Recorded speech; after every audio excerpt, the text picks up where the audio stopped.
دوپہر کو یا شام کو، اس طرح کی پریڈکشن یا اسیسمنٹ ہے. تو ظاہر ہے کہ جس ایریا سے سائیکلون گزرتا ہے یا ٹکراتا ہے، سب سے زیادہ ڈیمیجنگ یا ولنریبل وہی جگہ ہوتی ہے. 3 بڑے امپیکٹس اس کے ہوتے ہیں. یوزلی بہت شدید آندھی چلتی ہے، اسکوالی بالکل. ونڈز. اب اس کی شدت پر ڈیپینڈ کرتا ہے کہ وہ کتنی شدت والا سائیکلون جو ہے ساحل سے ٹکرا رہا ہے. اس کیس میں جیسے یہ ابھی بھی ویری سیویئر سائیکلونک اسٹارم ہے، اس کا مطلب ہے کہ کوئی اراؤنڈ 80 سے 100 کلومیٹر، بلکہ 120 سے 140 کلومیٹر تک بھی گسٹ کر سکتی ہے. اتنی ہوا کے ساتھ اتنی ہوا جنریٹ کرنے کے پوٹینشیل کے ساتھ ٹکرائے گا. تو اتنی سپیڈ سے آندھی چل سکتی ہے. اور دوسرا یہ کہ پھر ظاہر ہے مسلسل اس کا جو ڈیکینگ پروسیس ہے وہ ایک طرح سے تھوڑا ٹائم لیتا ہے سائیکلون سے واپس ڈپریشن سٹیج میں آنے میں، ڈپریشن سے واپس پھر لو پریشر کی صورت میں بدلنے میں. تو اس دوران میں پھر مسلسل اس میں سمندر سے چونکہ مائسچر سپلائی رہتی ہے تو مسلسل بارشیں رہتی ہیں. تو یہ جو ڈسٹرکٹس ہیں ٹھٹھہ، سجاول، پھر آگے بدین، اس سے آگے تھرپالکر، عمرکوٹ، میرپور خاص، ان تمام ڈسٹرکٹس میں تیز موسلادھار بارش متوقع ہے. اور تیسرا امپیکٹ یہ ہوتا ہے کہ جو ساحلی پٹی جس سے ٹکراتا ہے وہاں پر لہروں کی اونچائی خاصی اٹھتی ہے، یعنی اسٹارم سرج جنریٹ ہوتی ہے. تو سرج جو ہے ایکسپیکٹڈ ہے کہ 3 میٹر یا 3.5 میٹر ٹھٹھہ اور اس کے کیٹی بندر کے آس پاس کا جو علاقہ ہے وہاں پر اتنی ہو سکتی ہے. تو اس سے یہ ہوتا ہے کہ جو بالکل نشیبی علاقہ ہوتا ہے، سمندر کے ساتھ ملی ہوئی آبادیاں ہوتی ہیں، اس میں سمندر کا پانی داخل ہو جاتا ہے تو اس سے بھی بعض اوقات نقصان ہو جاتا ہے. تو یہ 3 بڑے ایونٹس ہیں. جی اچھا سردار صاحب، ایک تو یہ کہ پہلے یہ بتایا جا رہا تھا کہ شاید ڈائریکشن بھی چینج ہو گئی ہے تو اس سے بھی شاید شدت جو ہے اس میں کمی واقع ہوگی، اس کے حوالے سے بھی ہمیں بتائیے گا. پھر اس سائیکلون کی وجہ سے ایک سندھ کا علاقہ، کراچی کا علاقہ، جو قریبی علاقے ہیں وہ تو یقیناً بہت زیادہ متاثر ہوں گے، لیکن اوور آل کیا امپیکٹ آپ دیکھ رہے ہیں؟ کیونکہ ابھی جو فورکاسٹ آپ کی طرف سے آئی ہے میٹ آفس کی جانب سے 13واں میرا خیال ہے یہ وارننگ لیٹر جو ہے وہ جاری ہوا ہے، جس میں اور بھی بہت سارے شہر ہیں، پنجاب کے علاقے بھی شامل ہیں. ذرا تھوڑا سا ہمیں تفصیلی بتائیے گا کون سے علاقے جو ہیں وہ اس سے متاثر ہو سکتے ہیں؟ دیکھیں سائیکلون سے ڈائریکٹ تو متاثر ہونے والے یہی جو ڈسٹرکٹس میں نے آپ کے سامنے نام لیے نا، یعنی ٹھٹھہ، سجاول اور دوسرے.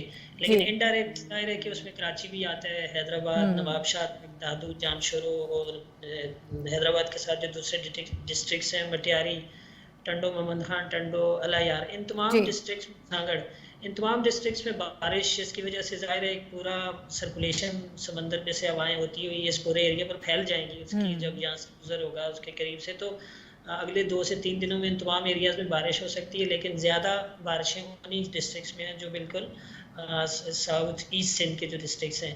باقی ڈسٹرکٹ کراچی میں بھی کچھ تیز اسپیل ہو سکتا ہے 14 کی رات کو یا پھر 15 کو کوئی ایک تیز اسپیل، اور 16 کو ایک تیز اسپیل ہو سکتا ہے. لیکن اتنی کراچی میں بہت جسے کہتے ہیں نا کوئی اتنی ڈینجرس بارش کا امکان کم ہے، کیونکہ کراچی کے ساؤتھ سے نکل رہا ہے یہ اس کا پورا جو رین بینڈ ہوگا. البتہ ظاہر ہے سمندر میں رفنس بہت زیادہ بڑھ جاتی ہے، تو کراچی کی بھی جو یہاں جو آبادیاں ہیں، جو چھوٹے چھوٹی آبادیاں ہیں، ایک طرح سے فشر مین زیادہ تر ادھر رہتے ہیں. مبارک ولیج ہے ادھر ہاکسبے سائڈ، ہاکسبے سے آگے، اور اسی طرح سے ابراہیم حیدری کوٹ ہے، اور ان لوگوں کے بھی جو آبادیاں ہیں وہاں کے علاقوں میں بھی پانی اندر آ سکتا ہے جب ہائی ٹائڈ آتی ہے اپنی طرح سے. اور اسی طرح سے جو ہب کا علاقہ ہے اور لسبیلا ڈسٹرکٹ، سومیانی وغیرہ، وہاں پر بھی سمندر کی رفنس بڑھنے سے کچھ علاقوں میں پانی اندر جا سکتا ہے، اور ادھر بھی کچھ نہ کچھ رین تھنڈر اسٹارم کے بھی چانسز ہیں آندھی واندھی چلنے کے. صحیح ہے سردار صاحب، میں آپ کی طرف واپس آؤں گی. ابھی تو ہم سائیکلون کے حوالے سے بات کر رہے ہیں، چونکہ اوور آل سارا جو ایک کلائمیٹ چینج ہم آبزرو کر رہے ہیں اور پاکستان جس طرح سے اس کا شکار ہے، اس پر میں ضرور بات کروں گی. اور شاید آفیشیلی پری مانسون سٹارٹ بھی ہو چکا ہے. اس سال ہم کیا ایکسپیکٹ کریں گے اس پر ہم بات کریں گے. میں باقی پینلسٹ کی طرف جاتی ہوں، حافظ صاحب طرف میں آؤں گی. اب اس وقت جو سچویشن ساری ظاہر ہم آبزرو کر رہے ہیں کہ بارشیں ان یوزول بھی ہوتی ہیں. مئی کے مہینے میں ہم نے دیکھا 127% سے زائد صرف ایک مہینے میں اتنی زیادہ بارشیں ہوئیں. پھر پری مانسون شروع ہو گیا. تو یہ ساری چیزیں کوئی آج کی بات نہیں ہے، ہم بہت عرصے سے اس کو آبزرو کر رہے ہیں. ہمارے پاس کیا پلان آف ایکشن ہے، کیا کر رہا ہے پاکستان؟ دیکھیں ناہید، یہ ایک بڑا سیریس معاملہ ہے موسمیاتی تبدیلی کا، اور کراچی کو جس سائیکلون کا سامنا ہے، اس سے پہلے یہ 1999 میں